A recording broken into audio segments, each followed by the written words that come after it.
all the third-party apps that do full-on NTSC conversion, and we've tested some pretty full-on ones, still have not been as good a quality as the black box that DigiPix has, which is a dedicated hardware box, which when they bought it was worth a ridiculous amount of money. Is that real time?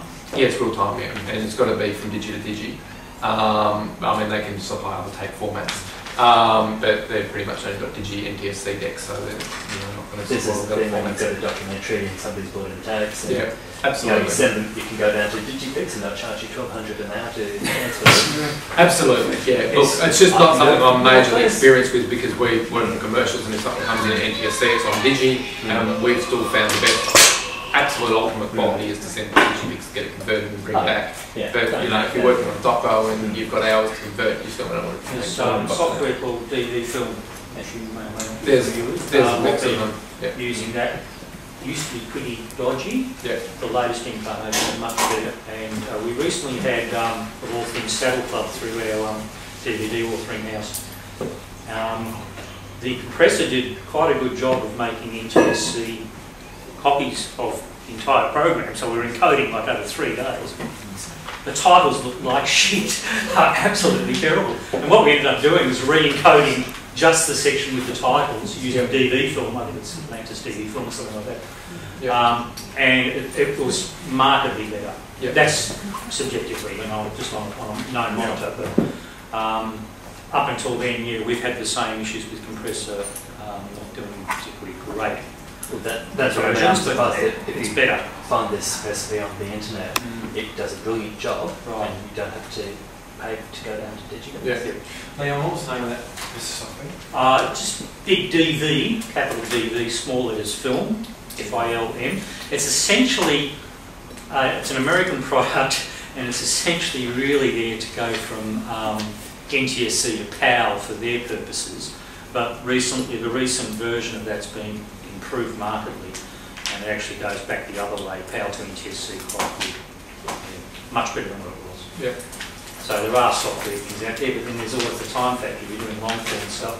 Yeah. We had, I think, 22 episodes, 48-minute episodes or something to deal with, and had to go to Canada, and they had to be perfect. Yeah. So it was a big job.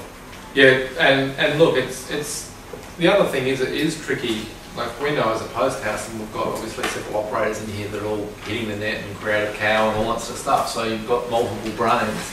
Software can change that quickly. So it's 1 week you've got the ultimate solution, and the next week it ain't. So if you've got something really special, hit Google. It's amazing what you find. The only problem is there's also a lot of misinformation out there as well. So you do have to spend the time sifting through it. As far as quickly going through, I guess, settings, so H.264, this relates to most compression. Because H.264 is leading the charge, I still recommend, as far as the liberal format, H.264.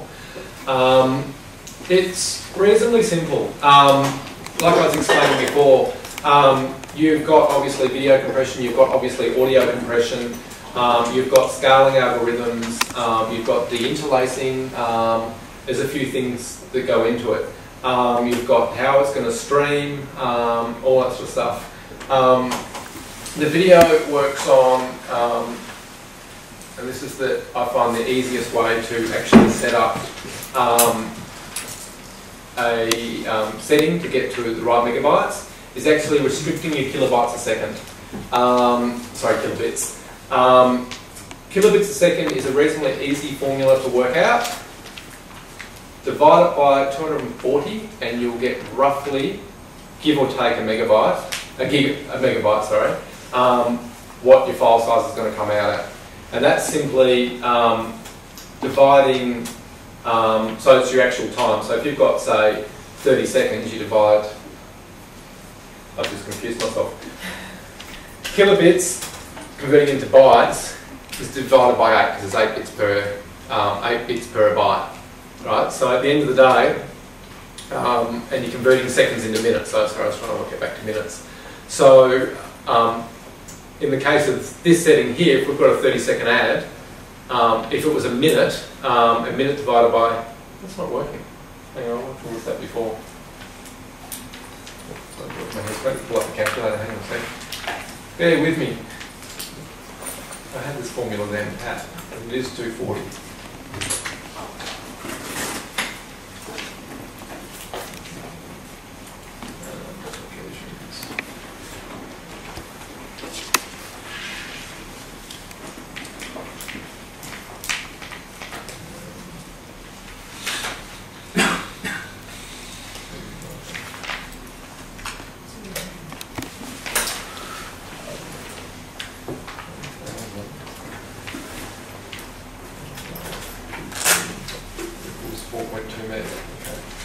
The 240 thing is correct, I just can't remember how I got there. 1,000 kilobits divided by 8.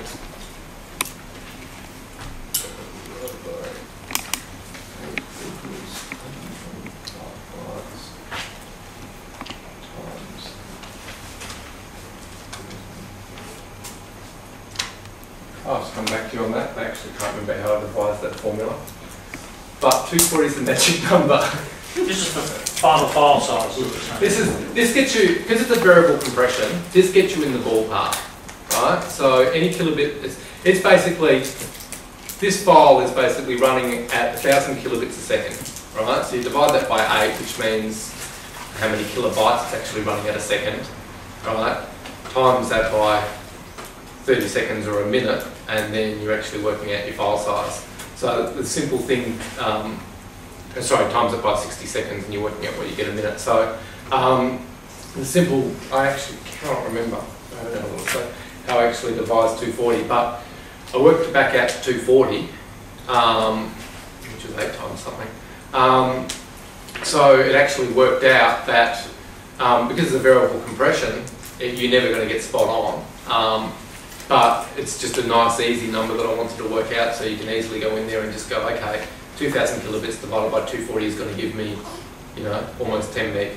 Well, it's going to be a little bit under. 1,000 kilobytes divided by 240 gives me 4.2 megs, and these are coming out at 4.5. It's really hard to tell exactly, because the problem is, when you're setting up a preset, you want to encode a few different things, because depending on what you're encoding, it is going to fluctuate a little bit. Because we do actually have, H.264 is actually a variable compression. Unlike using something like DVD and MP2, where you actually set it to a constant bit rate, which is how we actually do our DVDs. We don't do a variable bit rate DVD, we do a constant bit rate DVD. Then you're actually getting a lot more accurate formula for what the file size comes out at. There's plenty of downloadable online things you can get off the web for calculating bit sizes and file sizes and so on. We use them all the time. Should know it, brother. Creating DVDs. So I don't have to deal with numbers in my head, we just use a little calculator to download. Fair enough. Well, 240 is the magic number I've used for quite a long time, and I had to rework out how I did it today, and I just went, oh yeah, that's right, and now I've completely forgotten. It's only an indication, so obviously, you know, do your preset and code, you know, 4 different things that look completely different in a minute each, and go, okay, well that's usually coming out around 9.5 meg. It's pretty accurate. Like these settings that we set, every single commercial we do is, you know, give or take 0.1 of a megabyte, 4.5 meg. So it's pretty good. So it is as simple as that. It's obviously file size, as in the actual resolution size, versus your kilobits a second versus your sound, and all of a sudden you've got a formula for your file size. So between those three, the higher the kilobits a second, the better quality, the less compression it has to do, the better quality it is. Your keyframes, you can set to automatic. I find I have better results around the 150 mark. We experimented a bit. It all comes... What's that actually keyframe? Is it the compression marker? It's basically, how compression works is basically every now and again it's got to give a proper frame, right? So from that frame it's going, okay, this is exactly what it's actually meant to look like, and then from then onwards I'm looking at changes and actually going through and going, okay, well that's not changed, so I'll keep that the same, and that's not changed, I'll keep that the same. That moves, oh good, I have to replace that bit of the picture, and that's, as very layman's terms, the way compression works, right?